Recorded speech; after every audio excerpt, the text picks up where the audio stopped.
So as for the question, would I recommend the book? Absolutely. It was easy to read and there were a ton of twists and turns. A love triangle isn't usually my favourite, but the characters kept me hooked, and I think that there was a really nice balance between the romance and the main storyline. Hi everyone, my name is Terry Westwell and today is Tuesday, which means it's time to discuss our Panic at the Book Club book of the week, which is Lightlark by Alex Aster.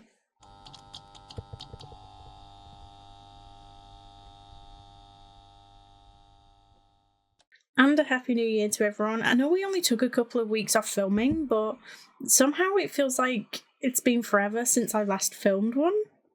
So if you like romance, fantasy, or even thriller, basically anything fiction book related, then I suggest you head on over to the channel's intro video, where you can find out more information on how you can take part in this online book club. We announce books at least 4 weeks in advance, and we accept your bookish feedback in a wide manner of ways. Post your comment below a video, send in a voice note, or even send me a short video clip of you discussing the book.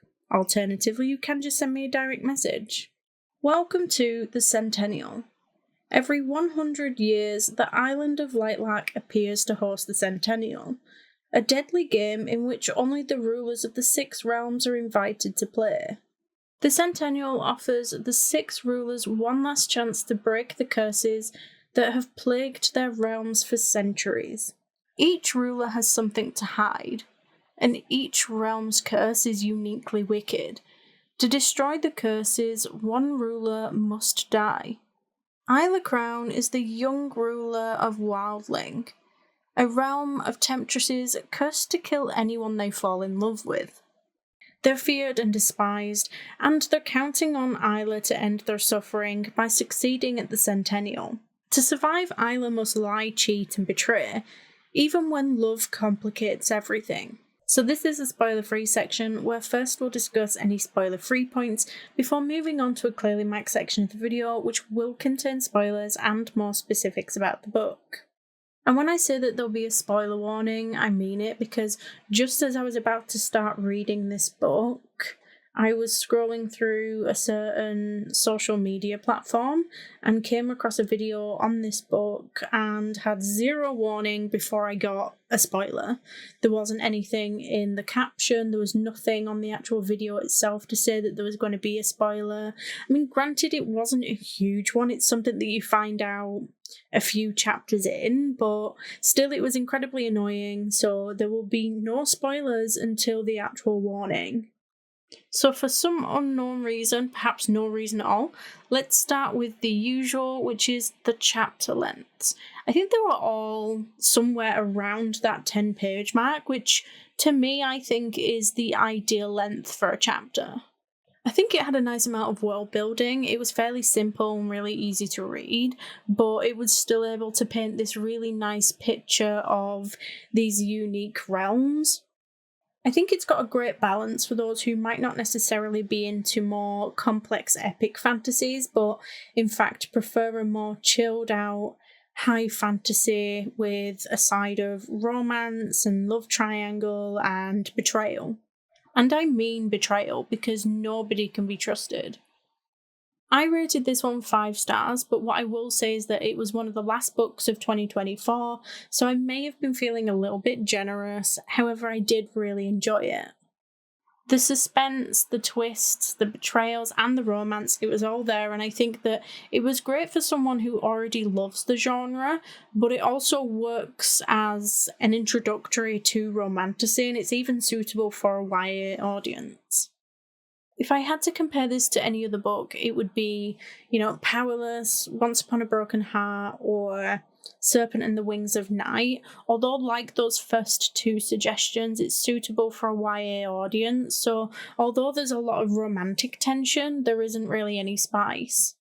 It had a similar sort of focus on the romance, but it had its own sort of unique and interesting world. Now we're moving on to that part of the video where I suggest if you haven't read this book yet, go do that first, because beyond this point there'll definitely be spoilers.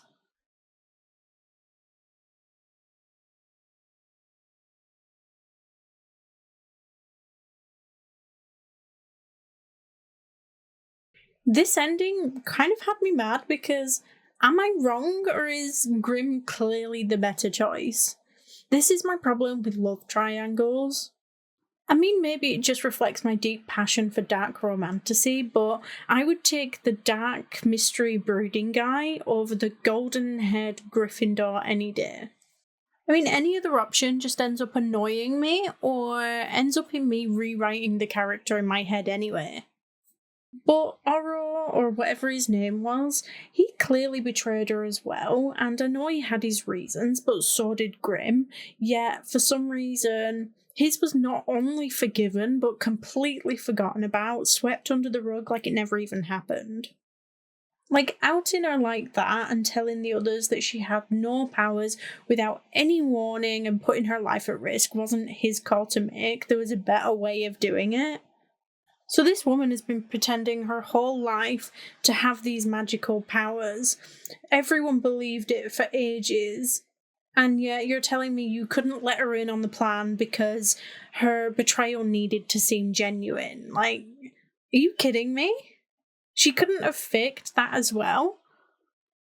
But then again, maybe I'm biased because Grimm is clearly the better option, and if I read the other books only to find out that he is not Endgame, I'm going to be so pissed.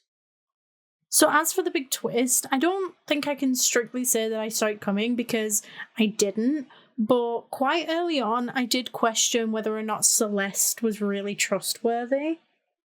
Like, she was just so involved, and I don't know, something just kind of felt a little bit off.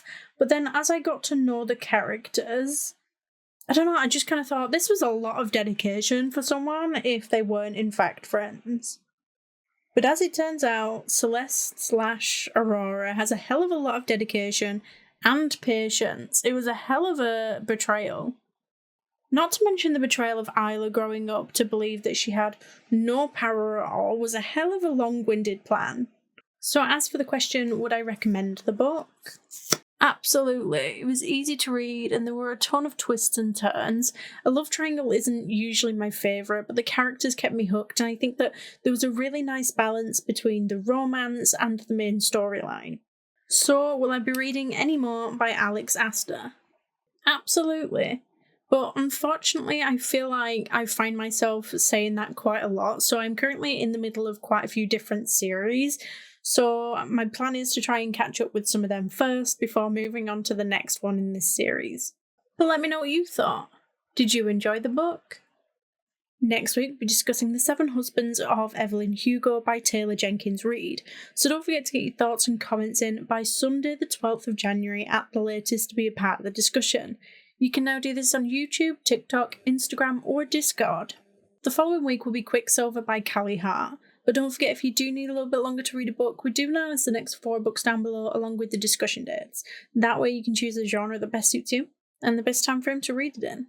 Thank you all for joining, and if you like this video, please don't forget to like and subscribe. It's always appreciated, and I will see you next week. Bye!